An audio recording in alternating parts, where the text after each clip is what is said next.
1989 में एक 19 साल का लड़का कनाडा में लकड़ी के कारखाने में काम करता था। लेकिन इसको क्या पता था कि आने वाले समय में ये दुनिया का सबसे अमीर इंसानों की लिस्ट में नंबर 1 पर होगा।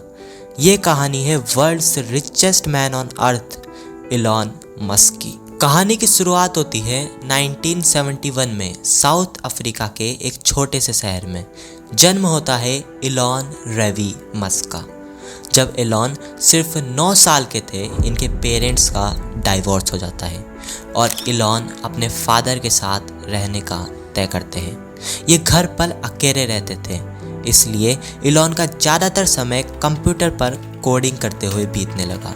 सिर्फ 12 साल की उम्र में इलॉन अपना पहला गेम बनाते हैं, जिसे वह $500 में एक कंपनी को बेच देते हैं। अफ्रीका में उस टाइम पे क्या था कि मैंडेटरी था सब लोगों के लिए कुछ साल आर्मी में सर्विस देना।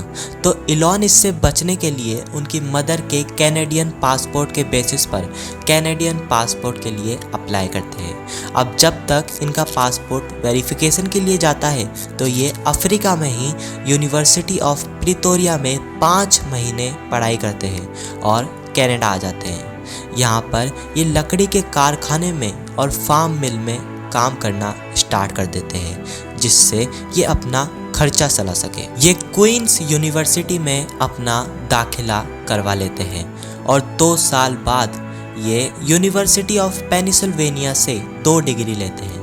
इलॉन को स्टैनफोर्ड यूनिवर्सिटी से भी ऑफर आता है एडमिशन का, लेकिन ये उसे रिजेक्ट कर देते हैं। इनका मन था कि ये नेट स्पोक नामक कंपनी में जॉब करें, लेकिन वहाँ से इन्हें रिजेक्शन फेस करना पड़ता है। उसी साल ये अपने भाई के साथ मिलकर Zip2 की शुरुआत करते हैं, जो कि इंटरनेट के थ्रू मैप्स डायरेक्शन बताने में लोगों की मदद करती थी। इलॉन रातों रात अपना पूरा वक्त कोडिंग में ही बिताते थे, क्योंकि इस ऐप पर ज़रूरत से ज़्यादा ट्रैफिक आने लग गया था।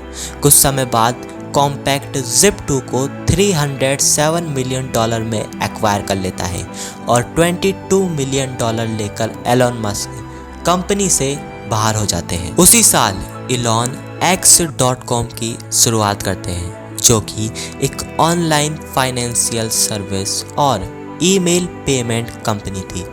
कुछ ही समय में उसे काफ़ी ज़्यादा कस्टमर यूज़ करने लग जाते हैं और 1 साल में ही कॉफिनिटी के साथ मर्ज होकर ये पेपैल बन जाता है और इलॉन इस कंपनी के CEO बन जाते हैं। लेकिन कुछ समय बाद कंपनी के बिजनेस मॉडल में कुछ दिक्कतें आना शुरू हो जाती है, तो इलॉन को CEO की पोस्ट से हटा दिया जाता है।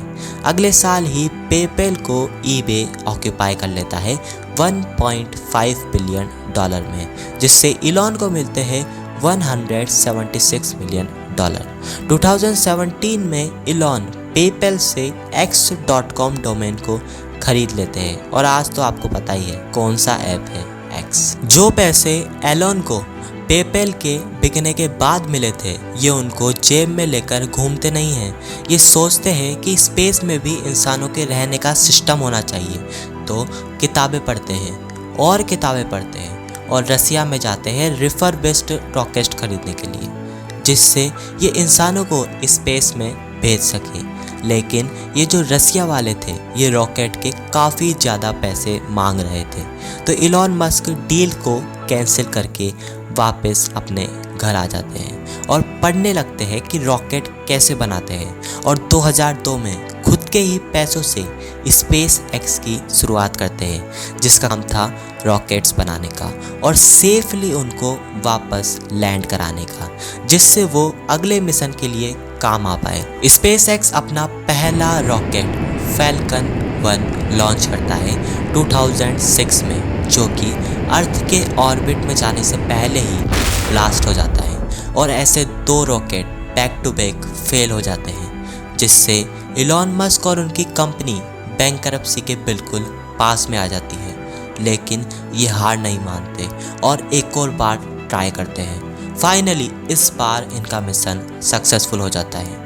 इसी को देखते हुए स्पेस एक्स को नासा से 12 फैल्कन 9 रॉकेट्स के ऑर्डर्स मिलते हैं। इसी के साथ साथ ये 2003 में टेस्ला में भी एंट्री ले लेते हैं। ये यहाँ पर $6.35 मिलियन इन्वेस्ट करते हैं और मेजॉरिटी शेयर होल्डर बनकर चेयरमैन बन जाते हैं। अब ये कंपनी को अपने हिसाब से ट्रांसफॉर्म करना चाहते थे। ये ऐसी कार्स बनाते हैं जो कि ऑटोमेटिक थी, जिसमें ड्राइवर की ज़रूरत ही नहीं है, बिना ड्राइवर के कार चलती है। टेस्ला मोटर्स आज काफ़ी ज़्यादा बड़ी कंपनी बन चुकी है, जिसका मार्केट कैप आज के टाइम पर $1 ट्रिलियन का है। टेस्ला का मेन मकसद था पॉल्यूशन को कम करना और टेक्नोलॉजी को बढ़ावा देना। इलॉन मस्क अपने कजन्स को थोड़े पैसे देते हैं उनकी कंपनी के लिए, जिसका काम था सोलर एनर्जी को यूज़ करके लोगों के घरों तक इलेक्ट्रिसिटी को पहुंचाना।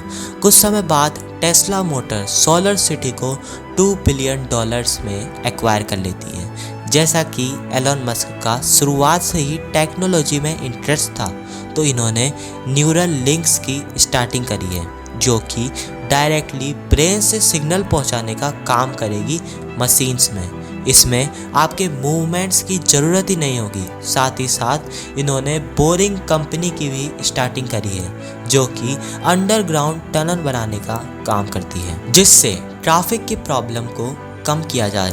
तो दोस्तों, ये कहानी थी इलॉन मस्क की। अगर आपको ये वीडियो पसंद आया तो लाइक ज़रूर करना और सब्सक्राइब तो करना ही है। मिलते हैं किसी और वीडियो में, तब तक के लिए बाय बाय।